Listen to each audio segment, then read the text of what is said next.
श्री गणेशाय नमः। ओम श्री परमात्मने नमः। सभी गीता प्रेमियों को सादर प्रणाम के साथ जय श्री कृष्ण। अध्याय 6 श्लोक क्रमांक 6। पूर्व श्लोक में भगवान ने बताया कि यह स्वयं ही अपना मित्र है और स्वयं ही अपना शत्रु है। अतः स्वयं अपना मित्र और शत्रु कैसे है, इसका उत्तर भगवान ये श्लोक में देते हैं, अर्थात पूर्व श्लोक के उत्तरार्ध की व्याख्या आगे के श्लोक में करते हैं। बंधुरात्मात्मनस्तस्य येनात्मैवात्मना जितः अनात्मनस्तु शत्रुत्वे वर्तेतात्मैव शत्रुवत्। अर्थात जिसने अपने आप से अपने आप को जीत लिया है उसके लिए आप ही अपना बंधु है, और जिसने अपने आप को नहीं जीता है ऐसे अनात्मा का आत्मा ही शत्रुता में शत्रु की तरह बर्ताव करता है। अभी ये श्लोक जो परम श्रद्धेय स्वामी रामसुखदास जी महाराज ने अपने ग्रंथ साधक संजीवनी में इस तरह समझाया है। बंधुरात्मात्मनस्तस्य येनात्मैवात्मना जितः। अपने में अपने सिवाय दूसरे की सत्ता है ही नहीं, अतः जिसने अपने में अपने सिवाय दूसरे यानी कि शरीर, इंद्रिया, मन, बुद्धि आदि की किंचित मात्र भी आवश्यकता नहीं रखी है, अर्थात असत पदार्थों के आश्रय का सर्वथा त्याग करके जो अपने सम स्वरूप में स्थित हो गया है उसने अपने आप को जीत लिया है। वह अपने आप में स्थित हो गया, इसकी क्या पहचान है? उसका अंतःकरण समता में स्थिर हो जाएगा, क्योंकि ब्रह्म निर्दोष और सम है। उस ब्रह्म की निर्दोषता और समता उसके अंतःकरण पर आ जाती है। इससे पता लग जाता है कि वह ब्रह्म में स्थित है। गीता के 5वें अध्याय का 19वां श्लोक। तात्पर्य यह निकला कि ब्रह्म में स्थित होने से ही उसने अपने द्वारा अपने आप पर विजय प्राप्त कर ली है। वास्तव में ब्रह्म में स्थिति तो नित्य निरंतर थी ही, केवल मन बुद्धि आदि को अपना मानने से ही उस स्थिति का अनुभव नहीं हो रहा था। संसार में दूसरों की सहायता के बिना कोई भी किसी पर विजय प्राप्त नहीं कर सकता, और दूसरों की सहायता लेना ही स्वयं को पराजित करना है। इस दृष्टि से स्वयं पहले पराजित होकर ही दूसरों पर विजय प्राप्त करता है।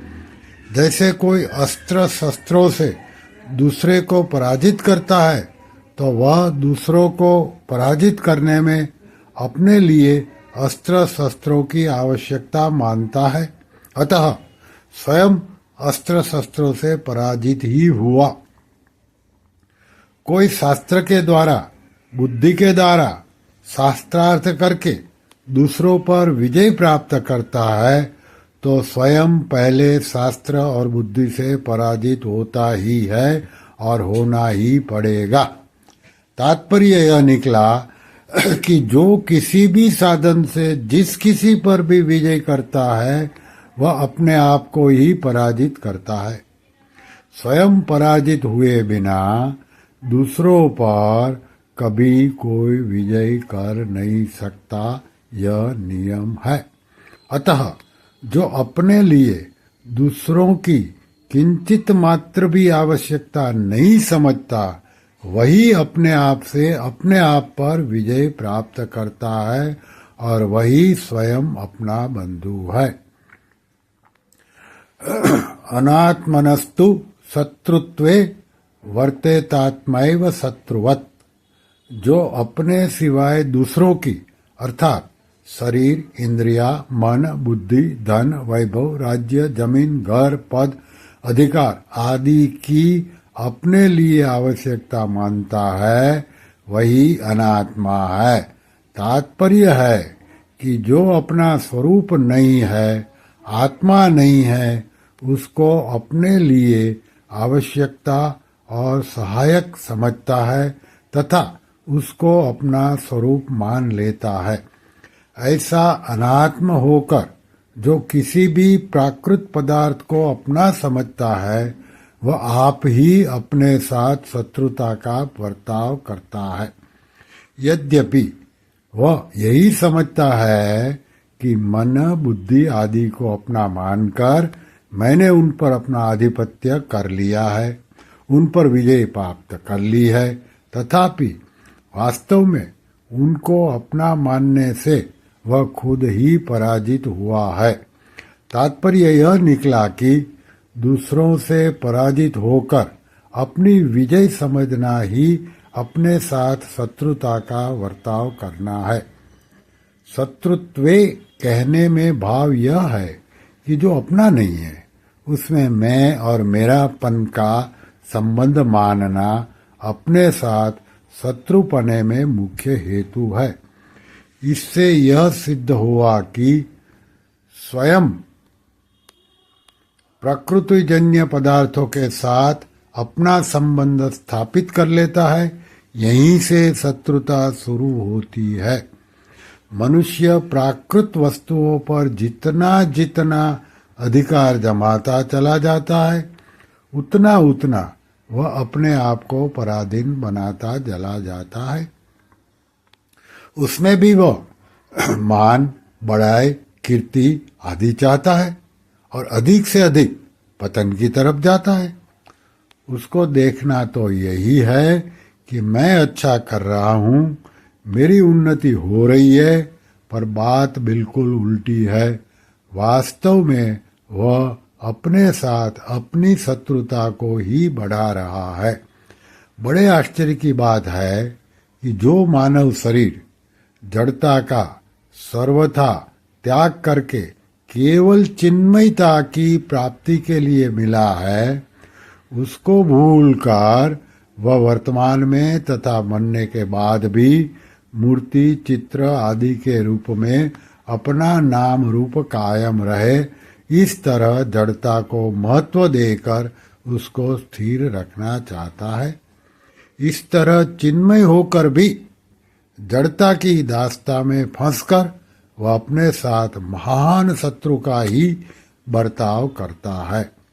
शत्रुवत कहने में भाव यह है कि शरीर, इंद्रिया, मन, बुद्धि आदि को अपनी समझकर वह अपने को उनका अधिपति मानता है, परंतु वास्तव में हो जाता है उनका दास। यद्यपि उसका बर्ताव अपनी दृष्टि से अपना अहित करने का नहीं होता, तथापि परिणाम में तो उसका अपना अहित ही होता है।